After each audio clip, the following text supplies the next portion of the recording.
नमस्कार दोस्तों, BPSC concept वाले में आपका स्वागत है।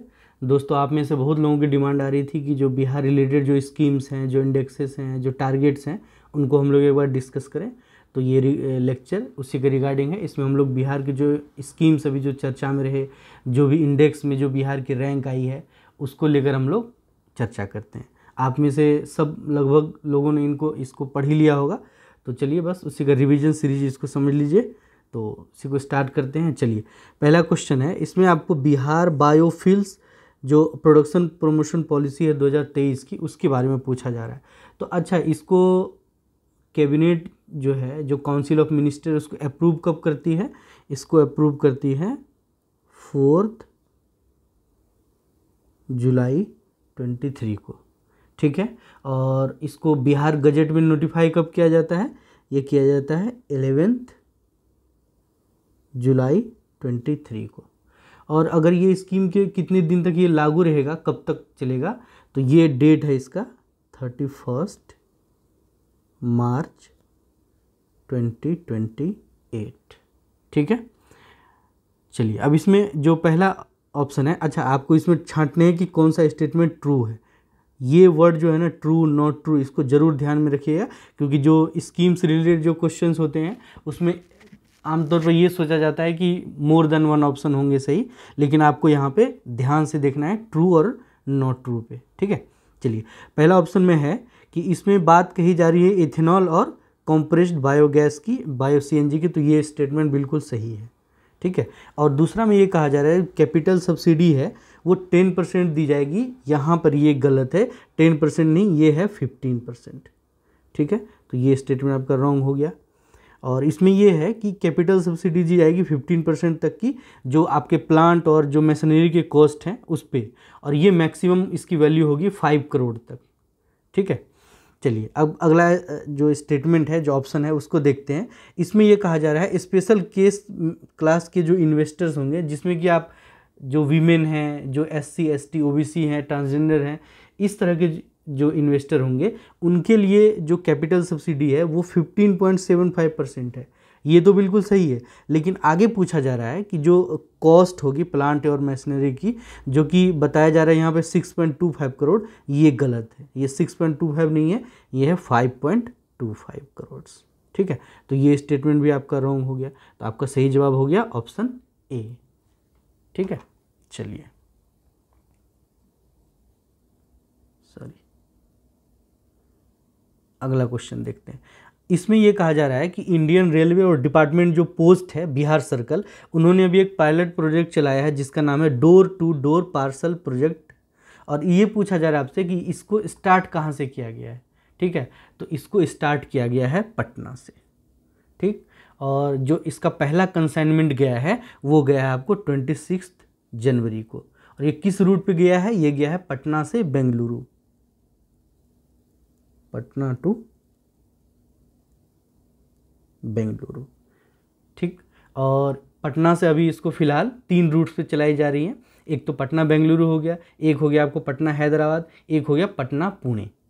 ठीक है। और इसमें जो पार्सल की जो लिमिटेशन होगी वो होगी 35 kg टू 100 kg। ठीक है। फास्ट डिलीवरी होगी इसकी, लास्ट माइल तक डिलीवरी होगी। और इसमें जो इंश्योरेंस कंपनी जिससे टाई अप किया गया है वो है बजाज एलियांज। बजाज एलियांज ये इंश्योरेंस कंपनी है जिससे कि इसका टाई अप हुआ है। ठीक है। चलिए, अगला क्वेश्चन देखते हैं। मुख्यमंत्री ग्रामीण सोलर लाइट स्कीम ये लॉन्च किया गया था। ये पूछा जा रहा है आपसे कि ये कहाँ से लॉन्च किया गया था। तो ये भी पटना से लॉन्च किया गया था। अच्छा, इसका लॉन्च डेट क्या था? ये था 15 सितंबर 2022। ठीक है। ये बिल्कुल ध्यान में रखना है डेट, आपको या तो ईयर, ये जरूर ध्यान रखना है। ठीक है। और इसमें यह कहा जा रहा है जितने वार्ड होंगे पर वार्ड आपको 10 सोलर स्ट्रीट लाइट लगाने की बात हो रही है। और जहाँ जो पब्लिक प्लेसेस हैं, जैसे कि आपको स्कूल हो गए, आंगनबाड़ी हो गए, हेल्थ सेंटर हो गए, वहाँ पे 10 लाइट्स एक्स्ट्रा दी जाएंगी। ठीक है। चलिए, और ये जो स्कीम है इसको पूरी देखभाल करने की जिम्मेदारी किसको दी गई है? ये दी गई है ब्रेडा को। ठीक है। चलिए, अगला क्वेश्चन देखते हैं। रूफ टॉप गार्डनिंग स्कीम, ये अभी बिहार में स्टार्ट किया गया था। ये आपको पूछा जा रहा है ये कहाँ से स्टार्ट किया गया था, तो ये स्टार्ट किया गया था पटना से, ठीक है। और जो पटना के आसपास के लोकेशन है, जैसे पटना सदर हो गया, दानापुर हो गया, फुलवारी हो गया, संपतचक हो गया, इस सब जगहों पे अभी ये रूफ टॉप गार्डनिंग स्कीम इसको चलाई जा रही है। और इसमें जनरली जो जैविक फल हैं, जो सब्जी हैं, उनके इसमें खेती की जाएगी, ठीक है। और इसको चलाने के लिए कितना स्पेस चाहिए, तो वो है आपको 300 स्क्वायर फीट। इतना स्पेस है तो आप इसको स्टार्ट कर सकते हैं। और पर यूनिट कॉस्ट कितना है, तो वो है 50,000, और जिसमें आपको सब्सिडी मिलेगी 50% यानी कि 25,000, ठीक है। चलिए अगला क्वेश्चन है, इसमें है मुख्यमंत्री डिजिटल हेल्थ योजना के बारे में, और आपको पूछा जा रहा है इसमें नॉट ट्रू, ये ध्यान देना है आपको इस वर्ड पे। चलिए पहला है, इसमें जो ऑप्शन दिया गया है उसमें ये कहा गया है कि जो ये इम्प्लीमेंट होगा ये फाइनेंशियल ईयर 22-23 से लेकर 25-26 तक रहेगा। यहीं पे ये गलत हो जाता है, ये 25-26 नहीं है, ये है 26-27, ठीक है। तो पहला स्टेटमेंट जो है आपको नॉट ट्रू है, यानी कि गलत है। दूसरा स्टेटमेंट देखते हैं, इसमें ये कहा जा रहा है कि जितने भी राशन कार्ड होल्डर फैमिलीज़ हैं उनको 5 लाख रुपए तक का ट्रीटमेंट दिया जाएगा एनुअली, तो ये स्टेटमेंट तो बिल्कुल सही है। तीसरा ऑप्शन है जिसमें ये कहा जा रहा है कि 300 करोड़ रुपीज़ जो है इस स्कीम पे स्टेट गवर्नमेंट इन्वेस्ट करने जा रही है, ये स्टेटमेंट भी सही है। तो इस तरह से जो नॉट ट्रू हमें छांटना था वो है पहला ऑप्शन, ठीक है। चलिए आगे देखते हैं। अगला है कि मुख्यमंत्री उद्यमी योजना, जिसमें कि मुख्यमंत्री युवा उद्यमी योजना है और मुख्यमंत्री SC/ST उद्यमी योजना है, इसके लिए पूछा जा रहा है कि बजट जो आया था 23-24 का, उसमें इसके लिए कितना एलोकेशन है, ठीक है। तो इसका सीधा सीधा आंसर है 550 करोड़, ठीक है। इसमें आपको जो प्रोजेक्ट वगैरह जो स्टार्ट होते हैं, इसमें आपको फाइनेंशियल एड 10 लाख तक का दिया जाता है, और सब्सिडी जो है उसमें 50% अप टू 5 लाख के लिए दिया जाता है, ठीक है। चलिए अगला क्वेश्चन देखते हैं। अगला क्वेश्चन है, इसमें आपको पूछा जा रहा है कि जो Bihar agri investment promotion policy है, इसके जो इसको इम्प्लीमेंट किया जा रहा है उसमें कुछ फोकस सेक्टर्स रखे गए हैं, और आपको बताना है कि इसमें से कौन से उस फोकस सेक्टर में नहीं आते हैं, ठीक है। तो आप ध्यान से देखेंगे तो मखाना आता है, उसमें हनी आता है, मेडिसिनल एंड एरोमेटिक प्लांट्स आता है, तो इसका आंसर हो जाएगा नन ऑफ द एबव। इसमें सारे आपके इस फोकस सेक्टर्स में आते हैं, ठीक है। आप यहाँ पे देखिए इमेज में जो फोकस सेक्टर हैं टोटल कितने हैं, 7, और उसमें से आपको यहाँ मखाना है, फ्रूट्स एंड वेजिटेबल्स है, हनी है, मेडिसिनल एंड एरोमेटिक प्लांट्स है, मेज है, टी है और सीड्स है, ठीक है। अच्छा, इसको लॉन्च कब किया गया था? इसको लॉन्च किया गया था 2020 में, ठीक है।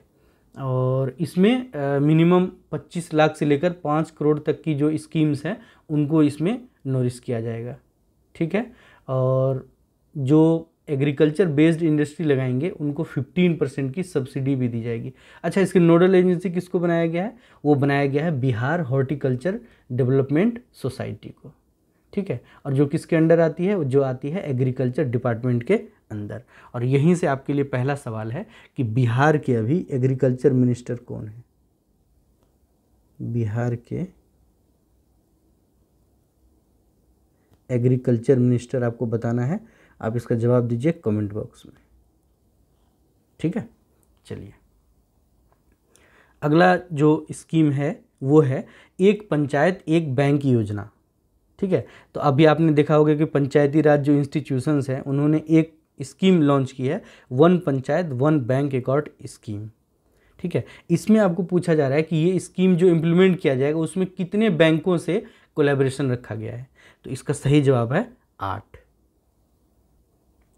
ठीक है। और बिहार में अभी जो वार्ड हैं वो लगभग 8,057 वार्ड है। तो इन 8,057 वार्ड में हर पंचायत में एक बैंक अकाउंट रखा जाएगा, और जिसमें 8 बैंकों से जो करार किया गया उसमें SBI है, कैनरा बैंक है, ICICI है, उत्तर बिहार ग्रामीण बैंक है, दक्षिण बिहार ग्रामीण बैंक है, ये सारे बैंक उसमें आते। ठीक है, चलिए अगला हम देखते हैं कि जो बिहार स्टार्टअप पॉलिसी स्कीम थी 2022 की, उसमें से आपको स्टेटमेंट दिए हुए हैं और उसमें से आपको जो फॉल्स है वो स्टेटमेंट आपको छांटने हैं। ठीक है, चलिए अब देखते हैं।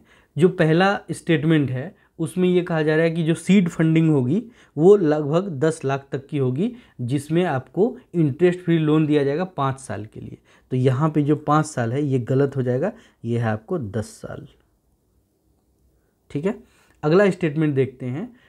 इसमें ये कहा गया है कि जो एडिशनल 5% का आपको रिबेट रखा जाएगा लोन पे, जो कि वीमेन इंटरप्रेन्योर्स के दिया जाएगा, तो उस पर 5% एडिशनल आपको इंसेंटिव दिया जाएगा। तो ये बिल्कुल सही स्टेटमेंट है।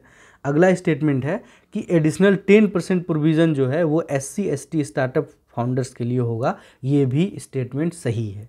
तो आपको फॉल्स छांटने हैं, तो इसका सही जवाब हो जाएगा ए, क्योंकि यहाँ पे हमने देखा कि जो पीरियड है वो 5 ईयर है, जबकि होना चाहिए 10 ईयर्स। ठीक है, चलिए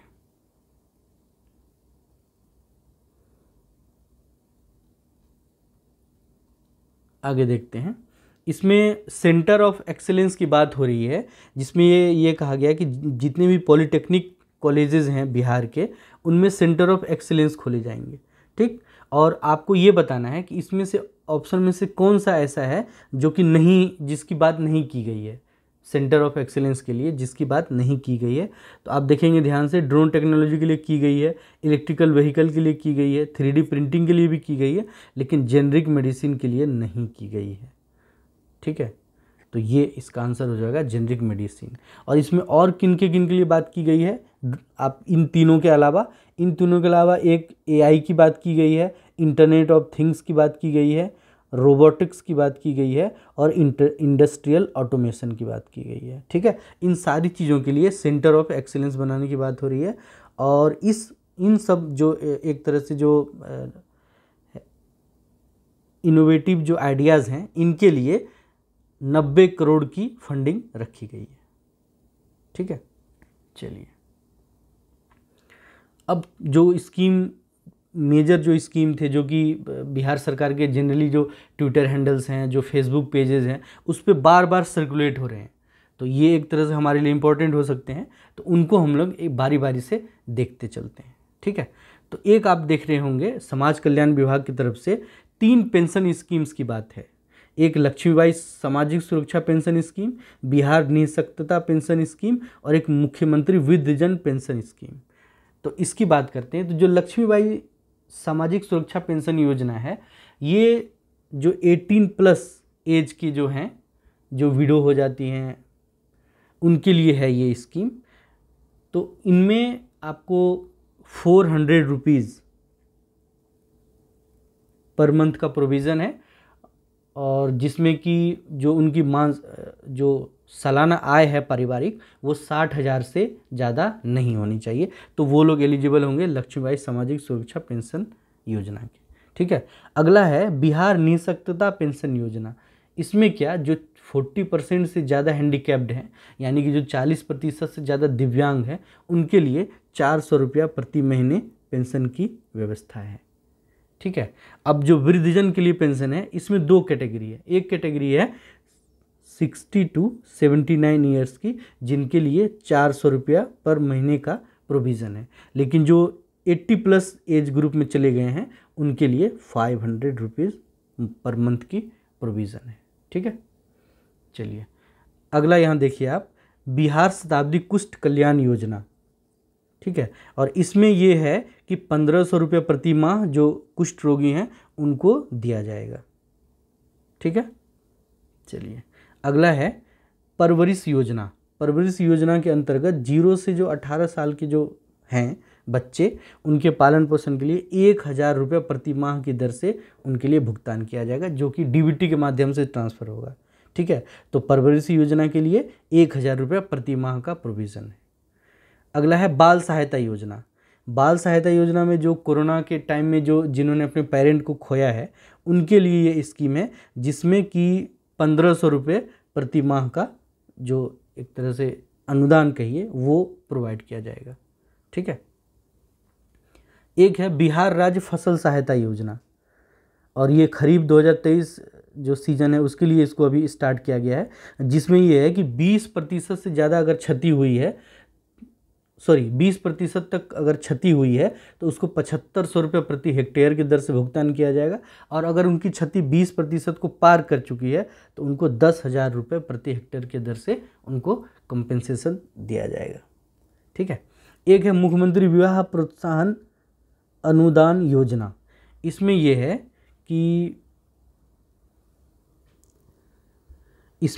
कि जो हैंडीकैप्ड कपल्स हैं और जो इंटरकास्ट यानी अंतरजातीय विवाह जो करते हैं उनके लिए 1,000 रुपये राशि दी जाती है सरकार की तरफ से।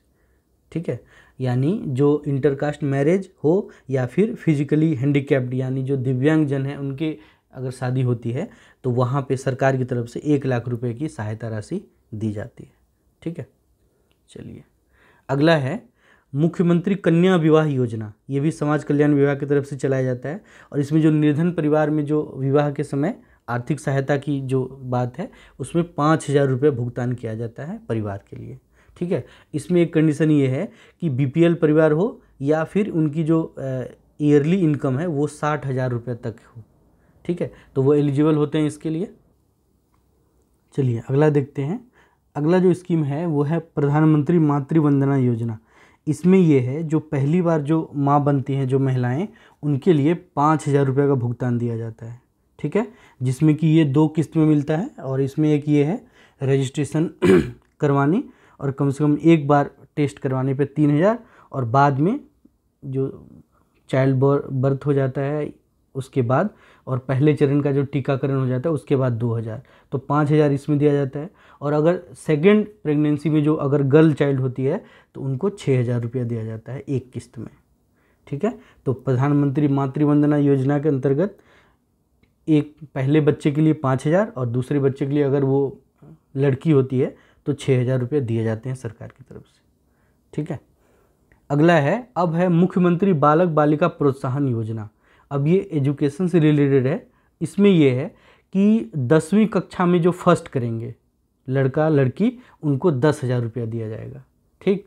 और अगर कोई बच्चा SC ST का है, अगर वो सेकंड आता है तो उसको 8,000 रुपये दिए जाएंगे।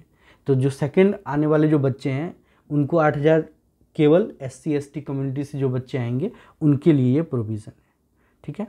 अब ये 10th तक की बात है। 10th के बाद है 12th जो इंटरमीडिएट है, उसमें अब जो लड़कियां पास होंगी अगर उनकी शादी नहीं हुई है, यानी कि अनमेरिड गर्ल्स जो इंटरमीडिएट को पास करेंगी उनके लिए 25,000 रुपये का प्रोविज़न है।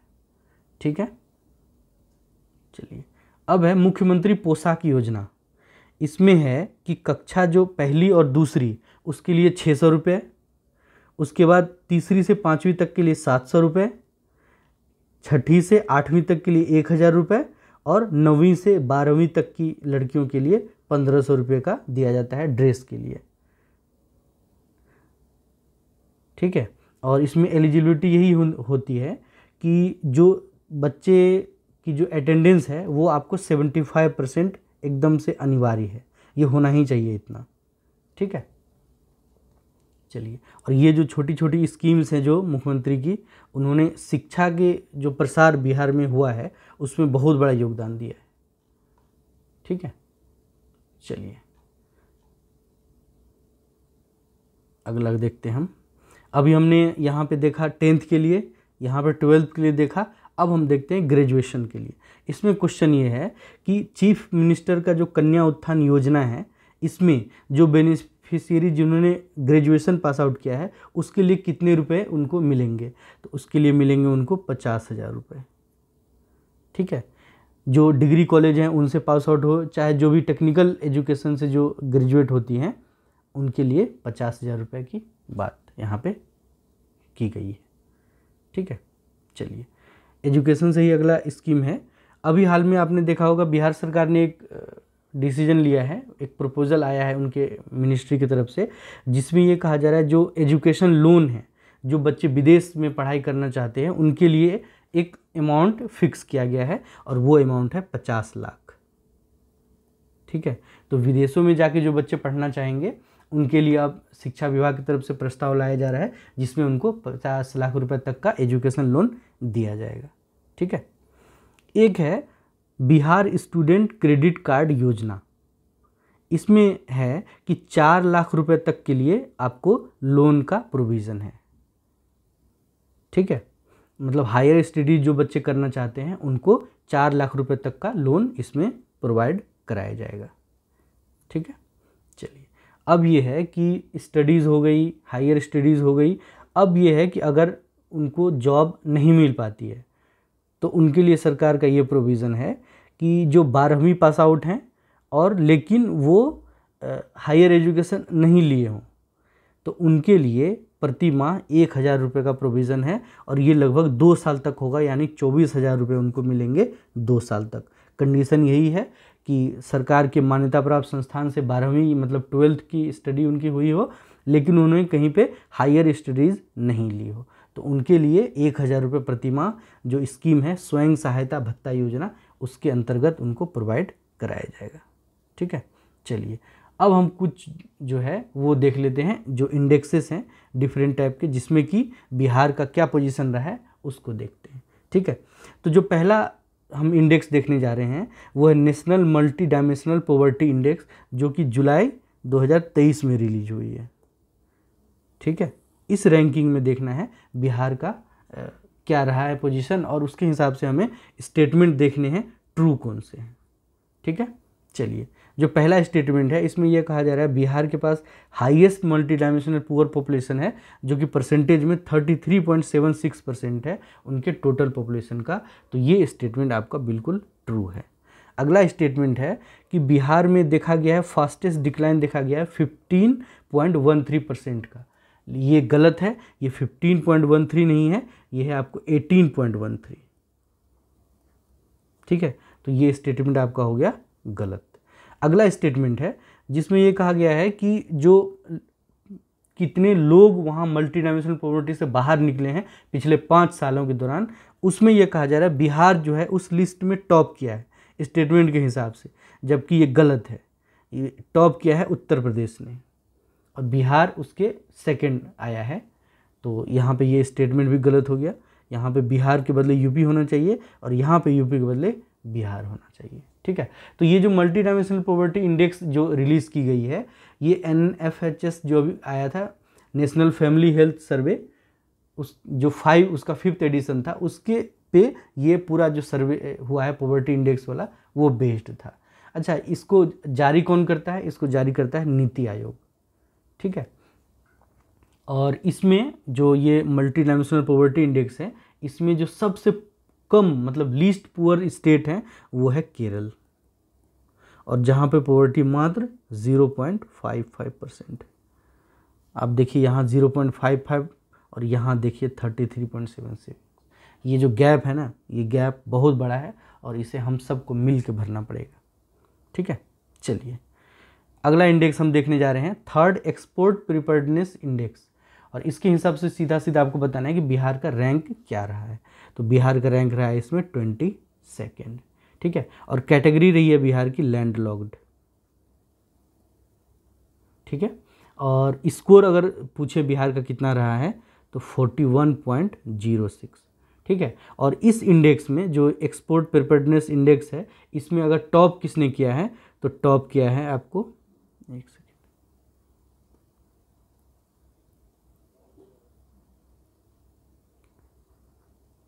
टॉप किया है आपको तमिलनाडु ने।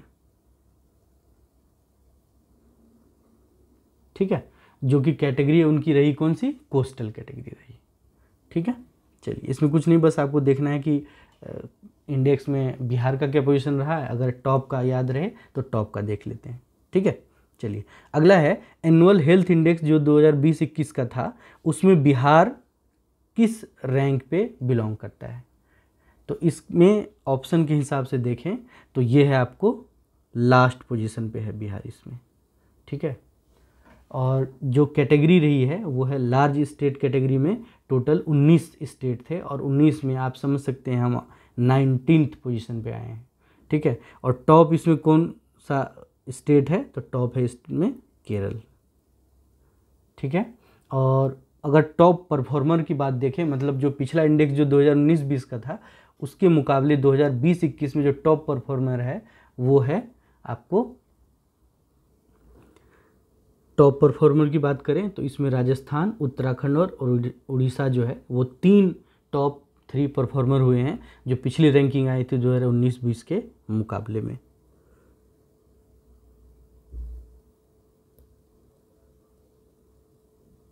राजस्थान, उत्तराखंड और उड़ीसा, ठीक है। ये 3 स्टेट हैं जो कि टॉप परफॉर्मर हुए हैं इस रैंकिंग में। चलिए आगे देखते हैं। इंटरनेट इन इंडिया रिपोर्ट आई है 2022 जो कि मई 2023 में रिलीज़ हुई है। उसमें पूछा जा रहा है कि बिहार में कितना इंटरनेट का जो विस्तार है वो कितना है, मतलब कितने प्रतिशत आबादी के पास अभी ये आपको इंटरनेट की पहुंच हो पाई है। तो उसका जो सही जवाब है वो है 32% ओनली, ठीक है। और 38% है ये यूपी की जो पहुंच है इंटरनेट की वो 38% है, और 41% है झारखंड की, ठीक है। और इसमें जो टॉप है वो है गोवा, जहाँ पे कि ये जो इंटरनेट पेनिट्रेशन है वो है 70%, ठीक है। अच्छा, इसको जारी कौन करता है? ये जो इंटरनेट इन इंडिया रिपोर्ट है इसको जारी करता है IAMAI, और इसका फुल फॉर्म है internet and mobile association of India.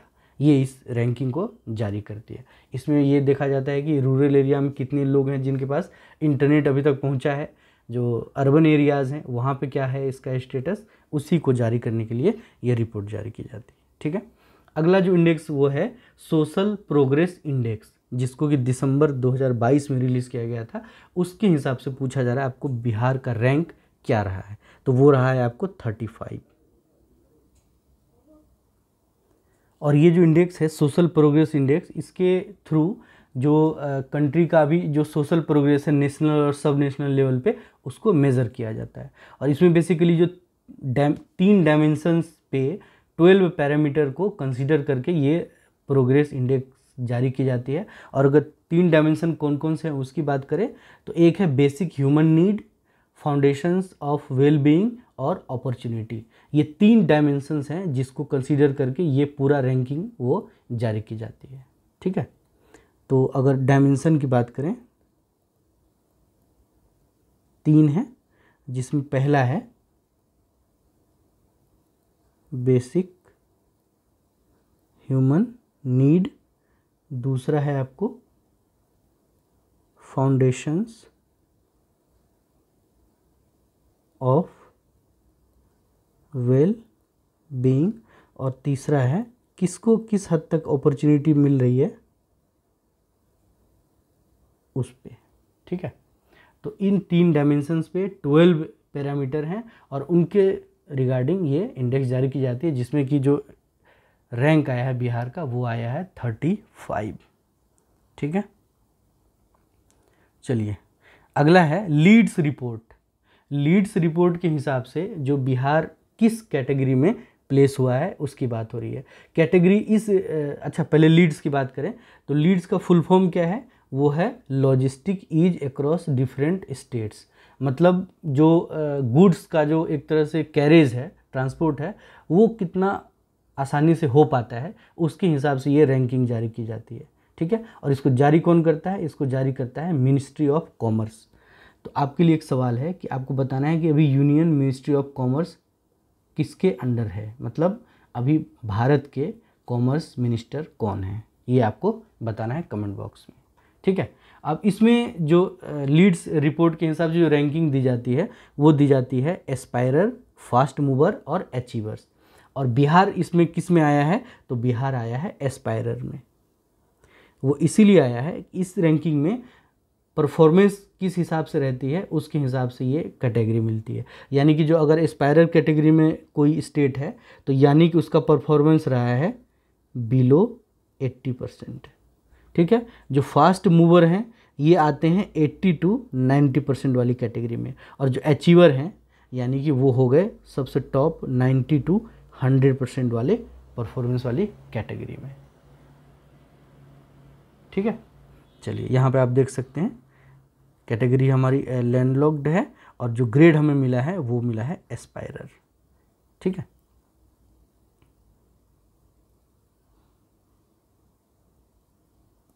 चलिए 7th पब्लिक अफेयर्स इंडेक्स 2022 में आपको पूछा जा रहा है बिहार की रैंकिंग क्या है। तो बिहार की रैंकिंग इसमें है 15th, और अगर स्कोर की बात करें तो वो हमारा रहा है 04609। ठीक है, और इसको जारी कौन करता है? इसको जारी करता है पब्लिक अफेयर्स सेंटर। ठीक है, चलिए अगली रैंकिंग हम देखने जा रहे हैं, वो है 4th state food safety index 2021-22। इसमें आपको बिहार की रैंकिंग पूछी जा रही है, तो वो रैंकिंग है 16। ठीक है, और स्कोर की बात करें तो हम इसमें लेकर आए हैं 30 मार्क्स लेकर आए हैं इसमें, और इसमें टॉप किसने किया है? टॉप किया है तमिलनाडु ने। ठीक है, और उसने कितने मार्क्स लाए हैं? वो लाए हैं 82 मार्क्स लाए हैं उसने। ठीक है, चलिए अगला है स्वच्छता ही सेवा कैंपेन में बिहार को कौन सा स्थान प्राप्त हुआ है। जो स्वच्छता ही सेवा कैंपेन है उसको जो गांधी जयंती होती है उस पर जल शक्ति मंत्रालय की तरफ से इसके अवार्ड दिए जाते हैं, और इसमें बिहार को इस बार मिला है 2nd प्राइज। ठीक है, और जो 1st प्राइज मिला है वो मिला है कर्नाटक को। ठीक, और जो बिहार में जो स्वच्छता का जो एक तरह से परफॉर्मेंस बढ़ा है वो किस लिए बढ़ा है कि 2 मेजर जो स्कीम्स हैं सरकार के, वो एक तो लोहिया स्वच्छ बिहार अभियान और एक है स्वच्छ गांव समृद्ध गांव। ये 2 स्कीम्स ऐसे हैं जिन्होंने की जो स्वच्छता की जो मुहिम है बिहार में उसको बहुत आगे बढ़ाई है। लोहिया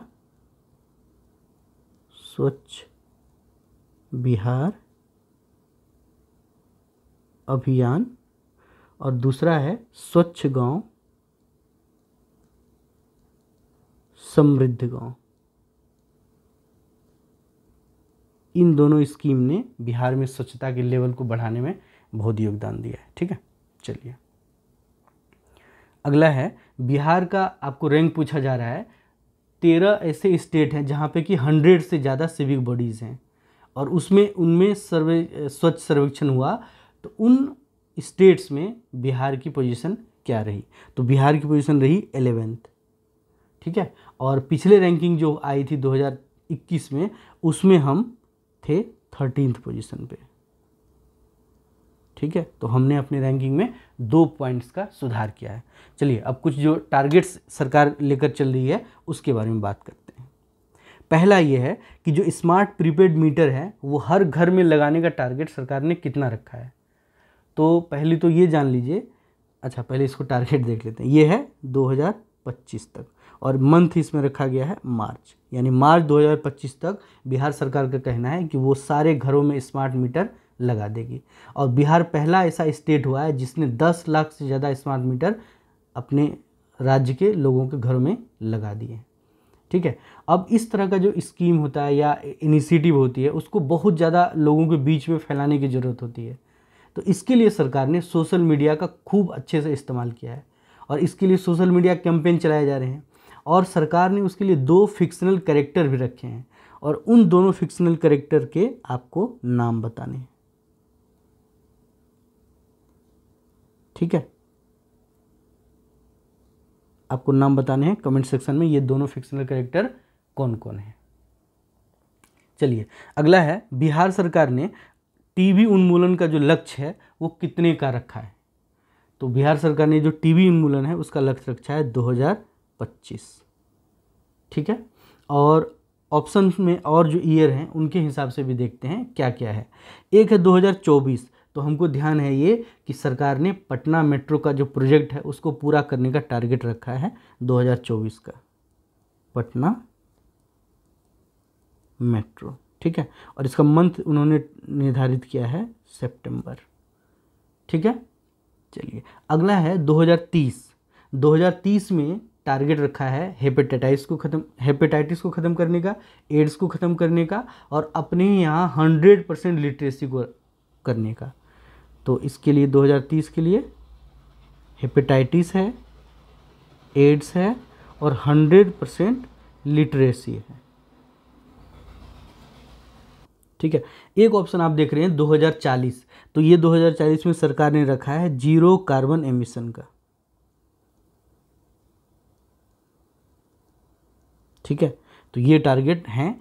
और 2025 में एक टारगेट और भी है जो इम्पोर्टेंट है हमारे लिए, वो है कि जो आत्मनिर्भर बिहार के जो 7 निश्चय पार्ट 2 है, उनके सारे निश्चय को कंप्लीट करने का टारगेट भी 2025 का रखा गया है। ठीक है, तो आत्मनिर्भर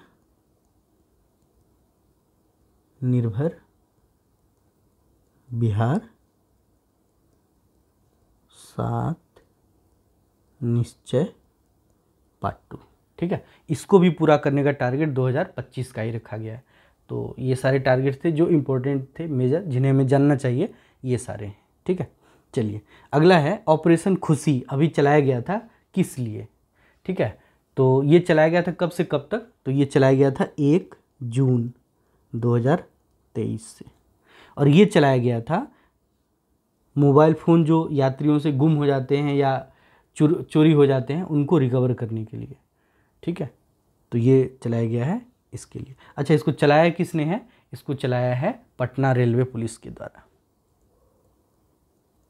पटना रेलवे पुलिस इसको चला रही है। ठीक है, चलिए